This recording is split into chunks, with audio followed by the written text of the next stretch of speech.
Good morning, Jason Cutler with the Utility Service Agency, here to talk about power design deferral cabinets. As everyone is aware today, there is a large shortage of transformers in our industry. Customers are forced to find alternative solutions, which Power Design has offered a deferral cabinet. In this case, the customer harvested a transformer off this pad to put in another location and needed to find a solution to keep their conductors safe and covered.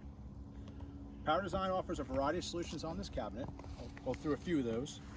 They offer a male, female, male mold, which allows for a consistent closure of the lid. The lid is fully replaceable with no field modifications, just like the single phase and three-phase cabinets. All their hardware is stainless hardware, with the exception of the galvanized locking mechanism. A single parking stand is being used with a feed-through application. A second parking stand is an option, along with a tank ground.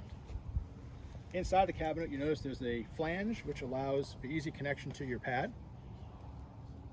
If you have any questions, please reach out to the Utility Service Agency. We appreciate your support.